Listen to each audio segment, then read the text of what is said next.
Alors, on pourrait citer la raison d'être de la société qui est permettre à tous de se déplacer simplement avec l'empreinte la plus réduite possible.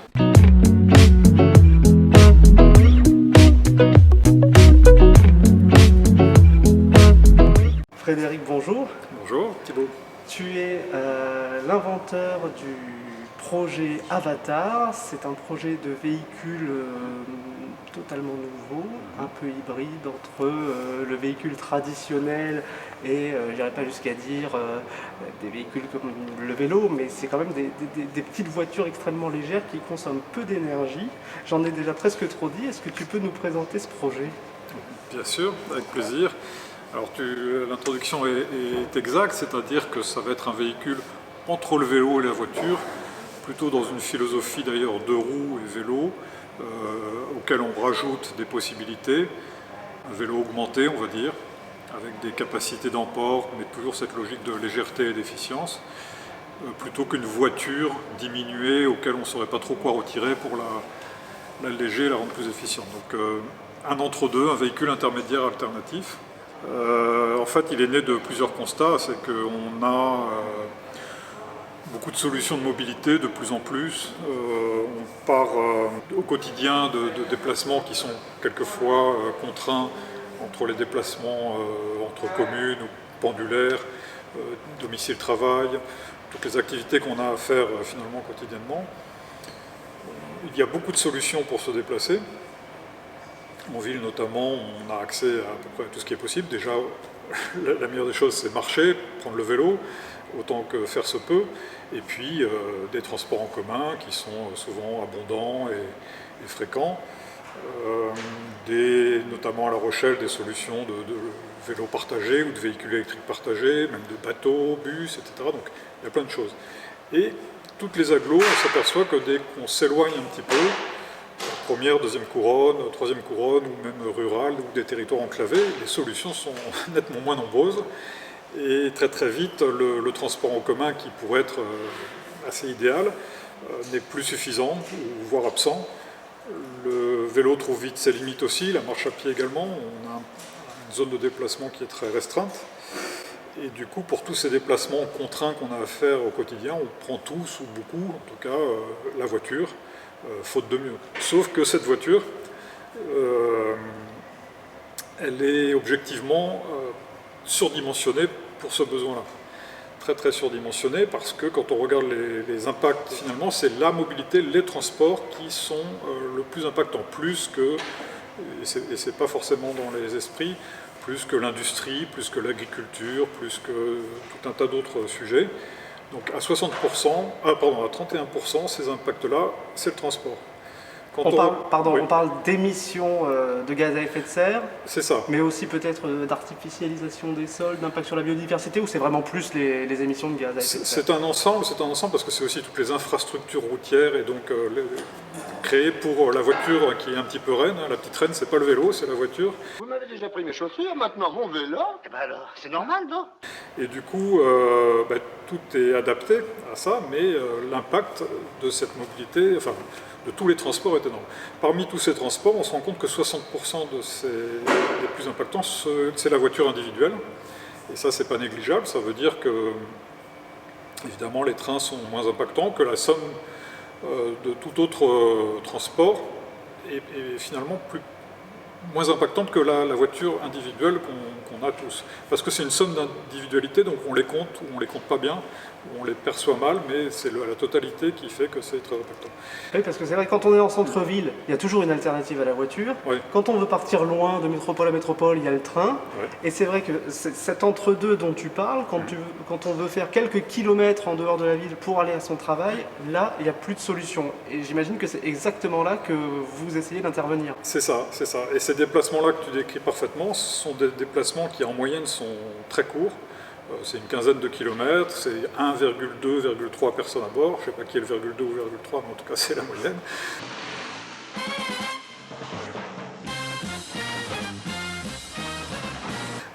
Des vitesses qui ne sont pas très élevées. Alors il faut pouvoir aller aussi plus vite et plus loin, mais néanmoins, un véhicule qui serait dimensionné pour ces usages-là, qui représente 80% des déplacements quotidiens, serait juste parfait. Sauf que sur le marché, il y a un trou dans la raquette, il y a vraiment un chaînon manquant et quelque chose à créer. Ainsi est né le projet Avatar. Quelles sont ses caractéristiques principales à ce véhicule? En quoi c'est vraiment l'outil qui ne vient pas s'ajouter inutilement, hein, pas comme les candidatures à la présidentielle à gauche en ce moment, par exemple. Quelle indignité. En quoi vraiment il vient répondre à un besoin, et à un besoin de transition à la fois écologique et énergétique, j'imagine. Écologique, énergétique et même sociale et comportementale, parce que avant même d'être une innovation technologique, c'est vrai que c'est une innovation sociale qui prend en compte le fait qu'on va essayer de déjà réindustrialiser des activités, de s'intéresser à ce qui fait mal finalement localement. On le voit avec des déplacements qui sont souvent coûteux, des zones qui sont fragilisées économiquement et socialement parce que faute de solutions tout simplement. Donc c'est un projet qui, au-delà de la technique, veut répondre à ces problématiques-là. Oui, ça c'est un point qu'on n'a pas encore abordé, mais on vient juste de commencer l'interview, c'est qu'en plus ce véhicule est conçu et construit dans la région. Alors voilà. Je vais peut-être un peu vite et un peu long. Tu vas peut-être un peu vite, mais c'est très bien.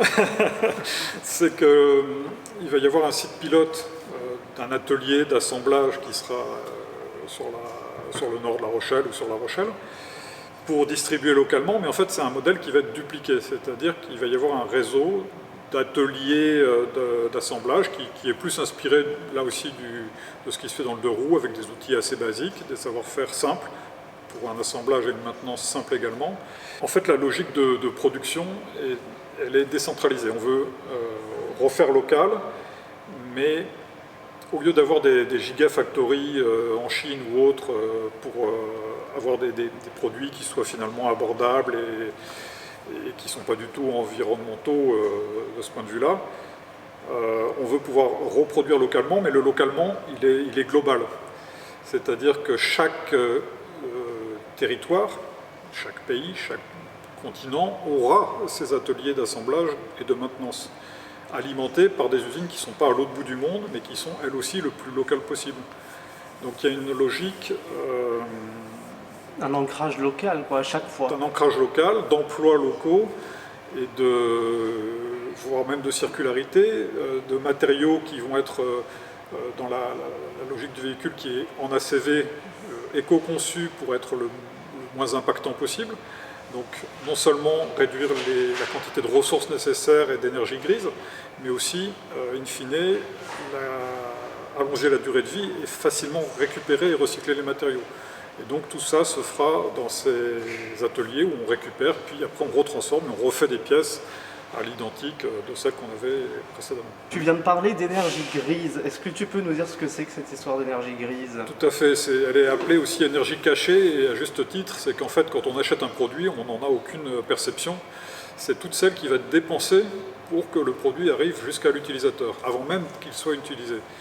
Et elle est souvent négligée, puisque cachée, mais en fait elle est bien souvent supérieure à ce que le produit en lui-même va consommer dans sa durée de vie. C'est vrai pour notre véhicule, enfin non justement c'est pas vrai pour notre véhicule. Tu veux dire ceux qu'on utilise actuellement, pas, oui, voilà. pas celui que vous développez, la voiture standard. Mais c'est vrai pour un téléphone, c'est vrai pour un ordinateur, c'est vrai pour une voiture. Voilà, c'est plutôt ça. Pour être bien clair, c'est-à-dire que toutes les consommations énergétiques, les matériaux... de transformation, voilà, de transport, toutes les phases en fait amont à l'utilisation consomment plus d'énergie que ce qui est dans la vie du produit. Et vous, justement, avec le projet Avatar, vous avez essayé de renverser la vapeur. Prendre le contre-pied, s'intéresser à l'amont aussi bien qu'à l'usage et aussi bien qu'à l'aval, et se dire, dans sa globalité, le projet sera plus efficient. 5 à 10 fois plus efficient que les voitures qu'on utilise aujourd'hui. Pour ce véhicule, question toute bête, mais ça va nous donner une indication pour la suite. Comment on l'appelle? On l'appelle voiture, on l'appelle... Alors il a un nom de code de certification, c'est quadricycle lourd. Il sera décliné d'ailleurs en quadricycle lourd et quadricycle léger. À l'ADEME, avec qui on travaille, il l'appelle ORNI, un objet roulant non identifié. Ça veut tout dire. C'est peut-être péjoratif, je ne sais pas. En tout cas, c'est avec d'autres développeurs avec qui on est en train de se fédérer, on appelle ça plutôt un véhicule intermédiaire alternatif, ce qui évoque bien effectivement son positionnement. Et dans cet entre-deux, entre le vélo et la voiture, il y a des déclinaisons, il y a des véhicules complémentaires. Donc voilà, on est en train de créer ces complémentarités entre les solutions. Si sous forme de tiré, on devait énumérer les caractéristiques de cet orni, ce serait quoi rapidement? Je lance le premier, c'est efficience. C'est ça, efficience, adaptation aux usages. Léger. Alors légèreté, bien sûr, il y a un certain nombre de leviers sur lesquels on peut jouer. En faisant un véhicule léger, non seulement effectivement il va consommer moins de ressources en amont, mais d'énergie à l'usage. Et motorisé. Motorisé, c'est un véhicule électrique qui fera moins de 300 kg du coup, qui est avec une autonomie de 150 km et qui permet par ses caractéristiques d'être à la fois plus abordable, plus facile à maintenir et aussi nettement moins impactant. Vous avez juste un prototype ou est-ce qu'il en existe déjà plein qu'on peut voir sur les routes? Bonne question. Alors non, le projet n'est pas assez avancé pour qu'on en voit plein sur les routes. On a d'abord réalisé des maquettes à échelle réduite, des modélisations. Ensuite, on a fait des maquettes à échelle 1 pour valider avec les utilisateurs par rapport à leurs besoins, capacité d'emport, etc. Ensuite, on a travaillé sur l'ergonomie aussi, que ça puisse convenir à tout le monde. C'est pas évident finalement entre les générations, la santé, les personnes à mobilité réduite, donc de convenir le plus possible à tout le monde. Donc cette maquette a évolué, on l'a rendue mobile, donc on a une maquette fonctionnelle aujourd'hui qui montre les principales fonctionnalités du véhicule. Et puis la prochaine étape, c'est de réaliser une preuve de concept un peu plus aboutie, un prototype qui va être bonne matière, bonne performance, représentatif des performances et représentatif du véhicule qui sera commercialisé. Donc il y a encore plusieurs phases d'évolution avant d'arriver à ça, sur une petite année, et à suivre une phase d'homologation du véhicule, donc là un nouveau prototype qui sera réalisé pour permettre de le dupliquer, de l'industrialiser tout simplement, de le commercialiser en étant à peu près complètement sûr de sa fiabilité, de la sécurité offerte, des performances offertes et du coût d'achat aussi que l'on vise, qui sera inférieur à 10 000 € TTC. Donc pour un véhicule électrique, est produit en France et localement, ça défie toute concurrence. Donc c'est un gros challenge. De même que l'objectif masse et l'objectif industriel, il y a encore pas mal de freins à lever, de briques à construire. Allez, si on se projette un peu en 2024, il peut commencer à arriver sur les routes de l'agglo-rochelaise? Oui, c'est ça. Peut-être même avant 2024, ces prototypes circuleront. Notamment, il y a un partenariat avec les ports de La Rochelle pour déjà les salariés avec un véhicule de service qui permettra de voir que ça répond mieux que leur véhicule actuel pour les usages quotidiens. Et puis le prototype après avec des autorisations spécifiques pourra circuler, on le verra un peu partout. Il y a aussi la possibilité de le recharger très rapidement. Alors déjà il a une capacité de régénération au freinage comme beaucoup de véhicules électriques, de la surface de panneaux solaires embarqués qui recharge au stationnement, donc c'est autant d'autonomie gagnée. Une possibilité d'extraire et interchanger les batteries facilement, donc voilà, on repart tout de suite. Mais surtout, indépendamment de ces temps de charge qui peuvent être domestiques ou en station, c'est un véhicule qui va être complémentaire des solutions de transport en commun. Par exemple, sur des zones où on prend un train régional qui nous amène, il n'y a pas de véhicule à l'arrivée, ça peut être une flotte de véhicules dans ces gares-là et qui permettent, en free floating, véhicules partagés, de continuer son circuit, ou inversement pour des personnes qui viennent par ici. Un peu comme ce que je comprends, et je ne l'avais pas en tête jusqu'ici, c'est que ce n'est pas forcément un véhicule individuel. Ça peut être exactement, comme il y a le dispositif Yellow ici, c'est ce que tu dis, de la flotte partagée. C'est ça, c'est ça, ouais, complètement. Et c'est d'ailleurs assez complémentaire de ce qui existe dans la flotte Yellow, où on a les vélos et les voitures de cities dans la flotte Yellow. C'est un véhicule qui serait intermédiaire entre les deux, tout en permettant de se déplacer entre les communes, sans forcément pour autant prendre une vraie voiture pour le faire. Et à la construction, tu dis que ce sera moins gourmand que les véhicules qu'on connaît classiques, même si là j'entends qu'il y a des panneaux solaires. Comment ça va pas être trop gourmand en terres rares, en matériaux un peu précieux qu'il faut extraire Complètement. Alors, quelles que soient les solutions, il n'y a jamais rien qui soit complètement neutre en carbone. Ça ne dépend que de ce qu'on en fait et comment c'est fait et d'où ça vient. Il y a justement un bilan carbone qui se fait autour du véhicule, de ses panneaux, des aimants des moteurs, etc., des batteries, des matériaux plastiques ou métalliques employés. Donc tout ça est pris en compte. Finalement, ce que je comprends en t'entendant, c'est que ce projet, il répond à un besoin d'aménagement du territoire et à des nouveaux enjeux de développement des villes, des agglomérations et aux nouveaux comportements, usages aussi des citoyens, des habitants d'un territoire. C'est ça, en fait, on identifie bien qu'il y a un vrai besoin et les territoires évoluent, la mobilité également, les volontés politiques changent aussi. Et en fait, avec ce projet, on veut vraiment presque leur retirer une épine du pied, ou en tout cas être utile à la société en apportant une solution, comblant et répondant à cette problématique et ce besoin qui n'est finalement pas... pour lequel aujourd'hui il y a peu de solutions. Donc c'est Avatar, le projet Avatar, la société Avatar se présente comme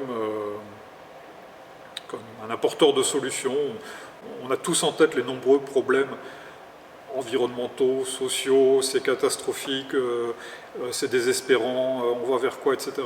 Et finalement, il est très très important en face d'apporter des solutions. Il y a de nombreux projets, je pense que vous avez fait pas mal de reportages sur ces solutions. Et ces acteurs-là, montrant que face à quelque chose qui est quand même assez dramatique et préoccupant, la meilleure réponse c'est l'action. Et il y a plein d'actions possibles. On ne veut pas toutes les couvrir en l'occurrence, mais nous, notre réponse, elle est sur cette alternative à la mobilité. Et donc servir sur un plateau aux politiques, aux décideurs, une solution qui a été pensée, mûrement réfléchie, déjà à un stade associatif, donc avec de nombreuses personnes qui ont cogité dessus. Aujourd'hui, des acteurs qui sont locaux, mais pas que, c'est européen, les participations, pour contribuer à faire le véhicule qui sera un petit peu idéal, c'est un grand mot, mais le meilleur compromis pour se déplacer avec une empreinte minimum et assez simplement pour ses déplacements quotidiens. Donc très modestement, techniquement, scientifiquement, on sait faire ça avec les différents participants et donc on propose ça. Après, voilà, la balle est dans le camp de ceux qui peuvent ou non l'employer. Mais ce besoin et la réponse, elle doit être extrêmement frugale, minimaliste.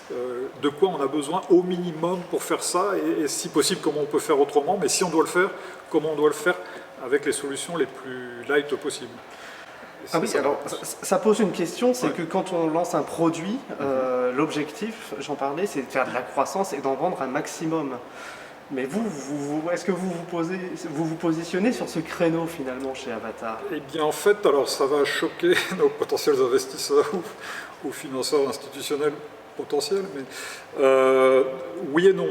Oui et non, c'est-à-dire que oui, on veut qu'il y ait le maximum de véhicules de ce type qui soient diffusés en lieu et place d'autres solutions plus impactantes, parce que s'il n'y en a pas massivement, ça ne résout rien. On pourrait faire un véhicule comme ça élitiste, et il en existe déjà, donc on ne va pas se rajouter.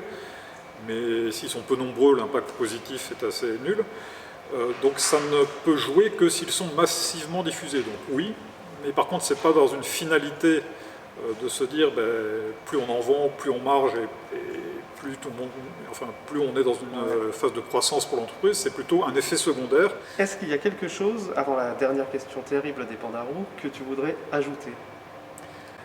Alors, eh bien en fait, ce qui serait important de souligner, c'est que ce projet, il est porté par déjà au début une association, des bénévoles, aujourd'hui des associés qui sont plein de bonne volonté et qui investissent leur temps et leurs moyens pour développer ça. Mais en fait, c'est un projet, on va dire, d'intérêt général, un projet qui a, à mon avis, autant d'importance que le bâtiment ou l'hôpital.